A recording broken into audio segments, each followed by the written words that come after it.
What up, Houston Texans fans? It's your boy, Bayou City Boys. We are back. It's been a while. Um, Texans are on bye week. We've been enjoying the Astros, but we didn't want to leave you empty handed. So we Mm-mm. are doing pretty much a playback recap. A first half ish Yeah, recap of the NFL season. we got bye I week. did I did a good, a bad, and the ugly of the first half. All right, All right.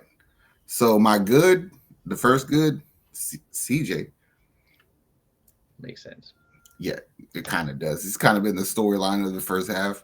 Does Yeah, his thing. Love what I see. Worth the pick. Um, Another good. What we offensive line pass protection because like they band-aided some shit together and they still were able to do their job. So like that was good. That because if that just think about how bad this season would be right now if we weren't able to protect CJ.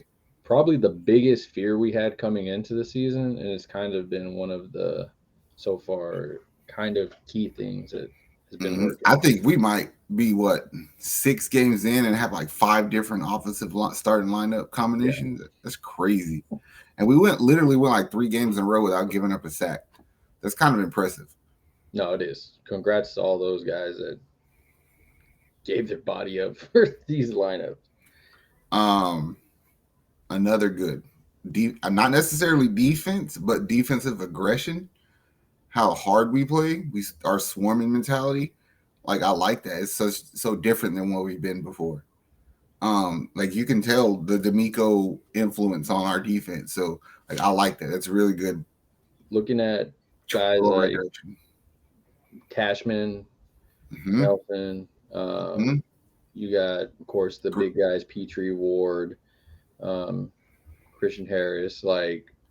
But you've had like games where like Shaq Griffin was he'll take over possession. You know what I'm saying? Like Stevie Nelson, what he was doing in the New Orleans game and shit like that, and the Pittsburgh game. Like he literally controlled them for like a quarter.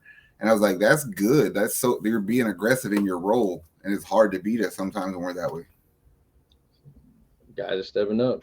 They're playing for DeMeco, like you said. It's fun to watch, Mm-hmm. man. It's like we're aggressive on defense, not necessarily so reactionary.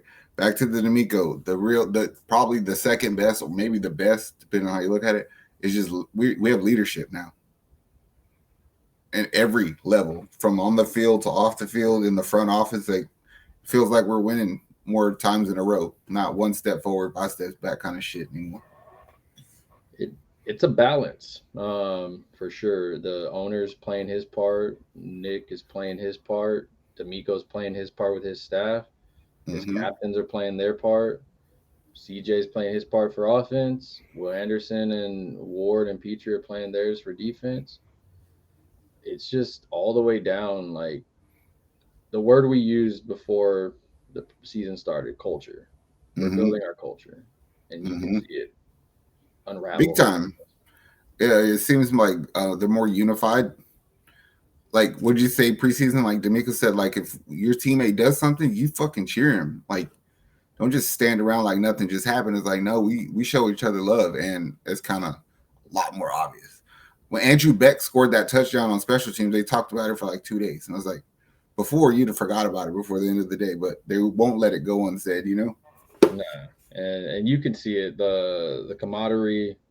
The I know CJ said it too. He's like talking to Tom Brady at that dinner. He was like, just man, spend time with your teammates, bro. He goes, that's the best thing you can do, and you see it with a lot of the guys, defensive, special teams, offense. They're just they love playing for each other. They gas each other up so much, Mm-hmm. uh, and I love that. it's fun. Like it's fun to watch as a fan again because when they're having fun, we're having fun, and it's just contagious the whole way. Even when we lose, we have fun. Cause Yeah, like the Atlanta game sucked to lose, but it was like all right, it's good. I get it. You know what I mean? yeah. All right, that's all the good I have. The bad, our running game is kind of shit. I don't like it. I You suppose you can say it had something to do with that offensive line, but we were for about 4 games. We were pretty bad. non-existent a few of those games. pretty It much seems nipped like it in the bud. Slowick was able in the last two games that the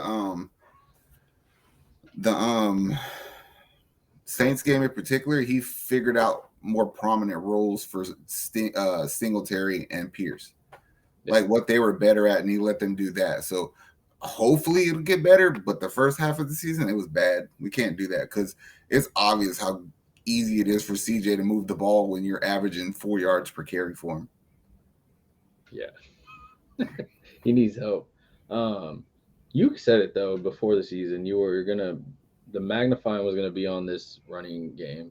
Mm-hmm. You weren't really sold on Damian Mm-hmm. Pierce, but I mean, hopefully it turns around. Hopefully some things start working as his O line gets healthier, as his whole team gets healthier. But yeah, it's been pretty bad if we're being honest. The black eye of the team for sure. Yeah, I mean, I wish there. I mean, I don't necessarily consider that bad. I wish we were getting more sacks, like more generating more pressure off the edges. But we do. We push a lot of pockets back, like that. We do that, but I would like to see some of that pay off in the form of sacks. So Yeah. I'm looking for that to change. Um, maybe more turnovers. I know we.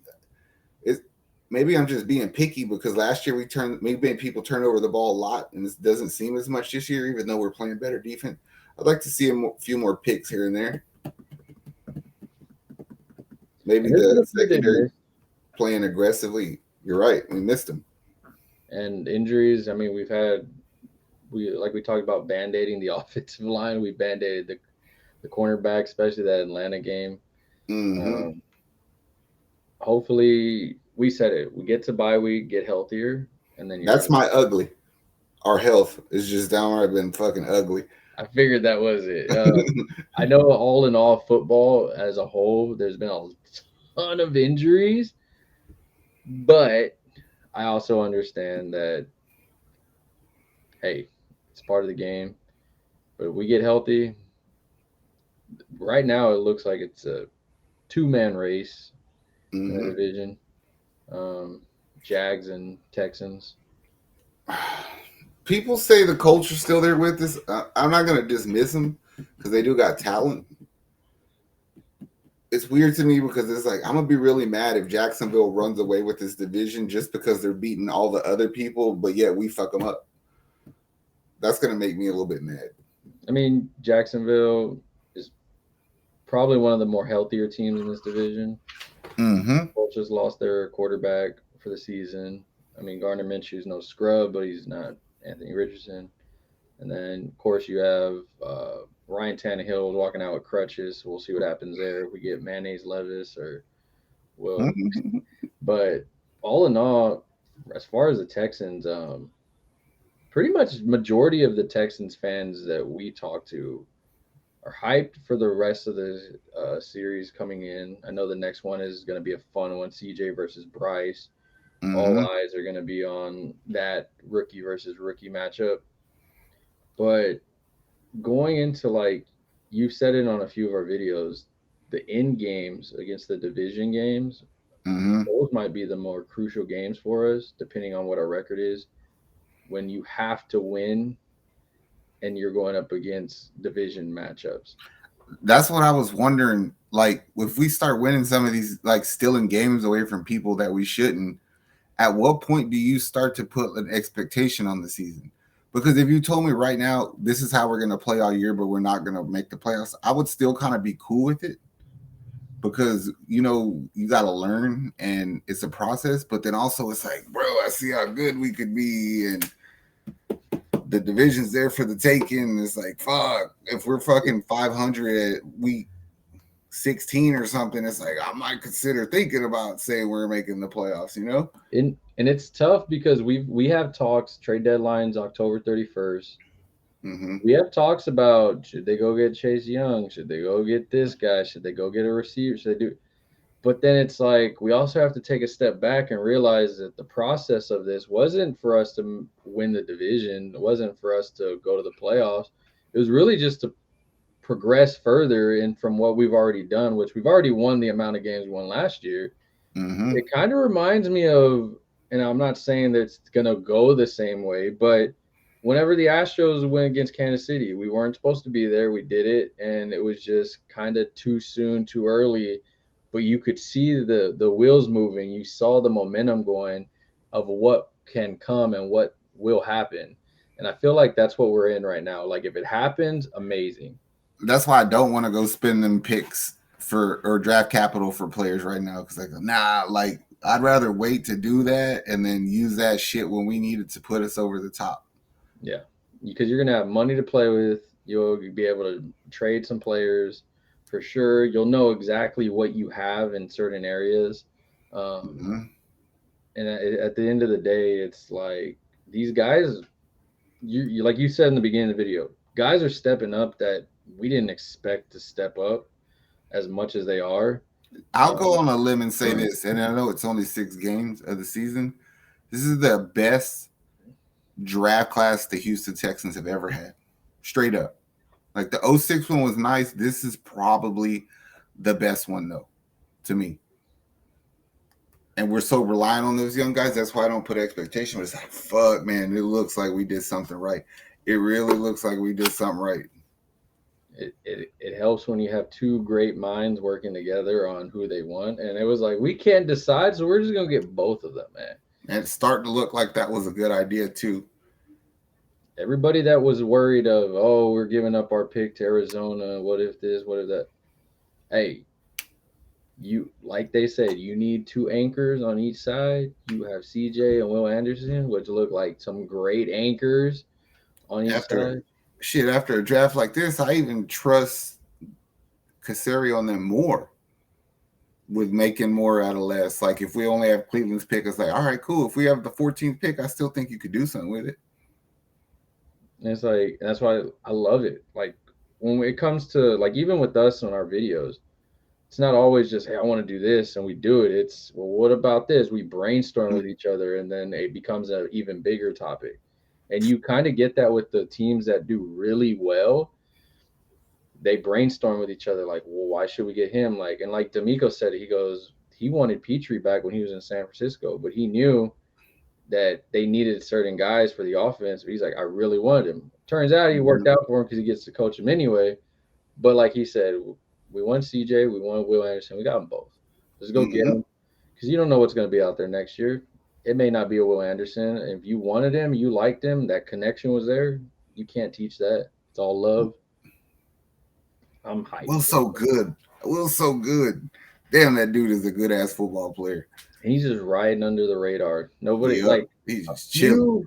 few times they'll talk about him, but all eyes are on CJ and Will. That's where Will said he wanted to be at. He goes, let the all eyes be on my boy right there. That's what he's here I don't for. mind that either because CJ gives a good interview.